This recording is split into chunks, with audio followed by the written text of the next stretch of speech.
Teachers of Reddit, what was the most annoying thing you ever had to deal with in class? Kids using ruler or any other object to reflect light onto the board or you face. It's just irritating, but they act like chimps who have discovered fire and giggle like there will never be anything funnier. I love my job, though. Edit. Enjoyed the reading your responses, and, for those who asked, I was in a high school in the UK. So since 11, 16. One kid in my class figured out how to turn the projector on/off using an app on his phone.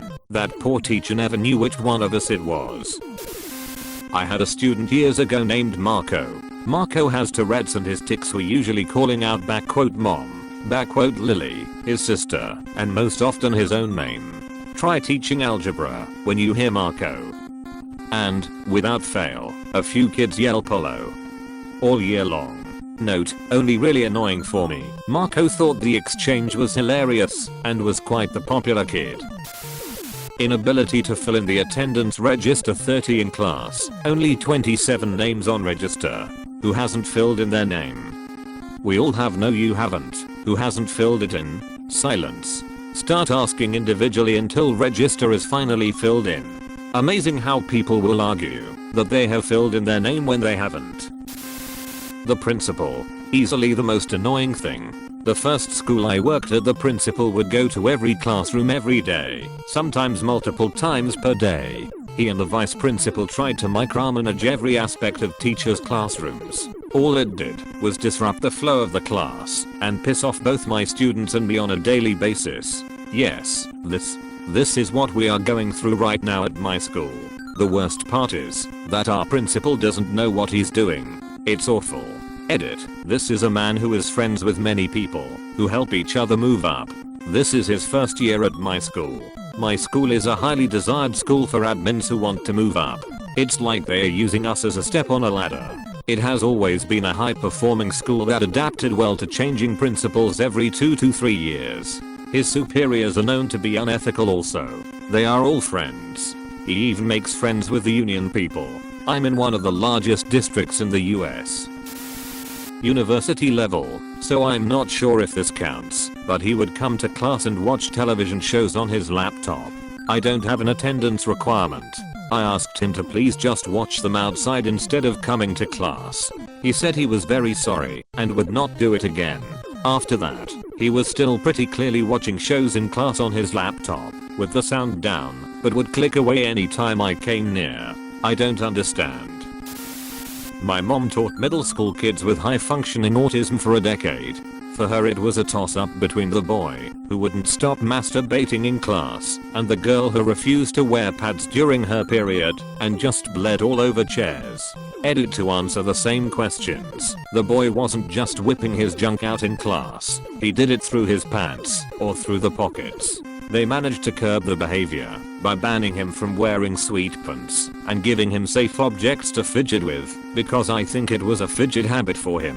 A fidget cube would have gone a long way to helping, I'm sure, but this was 13 plus years ago. Chronic masturbating is definitely really common in autistic kids. It's just that most of them aren't this dedicated. The girl hated wearing pads because of sensory defensiveness, which is common in autistic kids. I sort of understood where she was coming from, a little bit.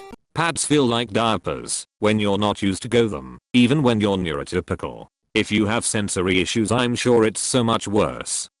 At first her mom kept her home on her period, then eventually just sent her to school with a cushion and a towel to sit on to avoid ruining school property. Eventually she was pulled out of school and sent elsewhere. She was pretty bright and academically did well, but she was some distance beyond socially inept and clearly needed help. These two were unusual. Most kids weren't quite this bad, just a bit odd. Parents who ask why I've not taught their 2-year-old to read. Dude, if they were ready and we had the staff to sit one-on-one to teach them, I'd love to, but I'm too busy changing them, cleaning and doing pointless paperwork. There is a lot more to learning to read than sitting a kid down and trying to shove books down their throats. Also, revenge poopers. Little Johnny got mad because I didn't let him put the Lego up his nose or keep hitting Sally. He goes and poops on the floor and waits for me to find it. I'm a computer science teacher. This is important as my students usually had access to a computer. One student likes to be hated by the other students, so he found an online tone generator and set it to a frequency that older people wouldn't be able to hear, but it would massively annoy his classmates. Thankfully, I'm not particularly old and have fairly tuned in hearing from a background in audio engineering, so I could just mute his computer. The most annoying part is that if he put as much effort into his work as he did into creative ways to piss people off, he could do really well. Former primary and secondary school teacher here based in the UK. My vote goes towards incompetent or robotic senior management. Also, their policies, making you do reports during holidays. Except it's worse, because they open the system a week or so before said holiday, meaning technically they are not making you do them in the holidays. Not employing cover supervisors, so you end up using your free period to cover the lessons of your absent colleagues, thereby building resentment towards them. Not being allowed to sit down at all during lessons. Spontaneously sticking their head in the classroom to see if you need any support. See if you're sitting down. Abuse of the term support. I'm sure many more will be added to this list. Edit. As this is taking off, I thought I'd add a couple more thanks to inspiring replies. Business people running schools. Overuse of business language such as rigor, performance, review, oversight, synergy, added value and all the other wank words many of us left businesses to get away from. Surveillance cameras in the classroom for everyone's protection.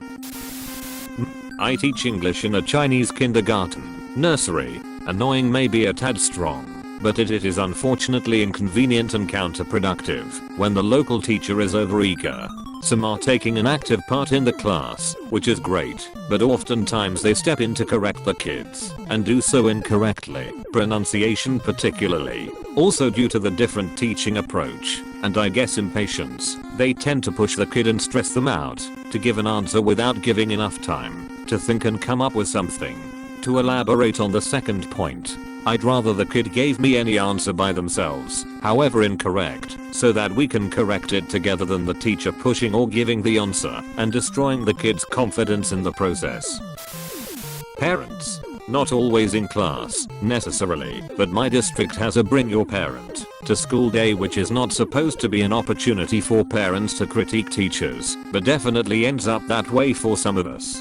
This year, at the end of class, a parent came up to me and told me that my class was pretty disorderly, even though it was the best they'd behaved all year. Mind you, this was a class of mainly freshman boys, and that she didn't like how many times her own son got up to sharpen his pencil. Oh, okay. Thanks. The same parent told my colleague that he should have students who wanted to learn sit on one side of the room, and have students who didn't want to learn sit on the other, and then, of course, only teach the kids who wanted to learn. The irony in that suggestion was that her son would be on the doesn't want to learn side, but, as public educators, we are not allowed to say anything. Just smile and nod, smile and nod. Just how much of a danger small children are to themselves and others. We've got to catalogue every playground injury, which while understandable in theory, is actually incredibly time consuming. And the kids have been taught to find a grown-up for everything, so 1 minute you'll be applying ice to someone who ran into a post, and then filing in the same forms for the kid who wanted a band-aid because they have a hangnail. Once during the year 10th maths class I was teaching, there was a really bad smell. It smelled like poop. At first I thought maybe someone had just farted, but it was much stronger than that. The students started to move away from the smell, and it turned out they were all moving away from one student. It turned out that one of the students in the class struggled from incontinence, and had actually pooped his pants during my maths class. I never thought that I would have to deal with that, considering I only teach senior high school students. There's a requirement in New York of how much seat time you have to pass certain classes. Like you need 10th number of labs to take the science regents, or whatever. Some dumbass parents and students use all their sick days, let's say they get 14 before truant/failing, when they don't feel like coming to school. By February they are usually cutting it close, and come every day. The annoying part? They come sick all the damn time. I've had kids go to the ER with the flu at night, show up to school with a mask, and 103 fever the next morning. Or they have some vomiting bug, and jump up, take the trash can, and bolt in the middle of my class. Or they can't see with pink eye in both eyes. Or they blow their nose/sniffle every 30 seconds. The worst part is the disruption then infecting everyone else. If you try to send them out they freak out, and parents call saying the school is out to get their kid, and threatens to pull them out so they count as a dropout. Schools get flagged by the state for dropout rates. Other than that it's just when kids decide to act all tough and try to tell you off. About once every 4 to 5 years I get one who decides they are going to try to be cool and put me in my place. Edit. If you have an actual doctor's note you get free private tutoring at a certain point from teachers at your house. So chronic conditions are totally fine and not an absence problem. Edit 2. I'd also like to point out schools and teachers are graded on how effective they are based on state tests. That's likely a reason why missing too many days is automatically a fail/issue.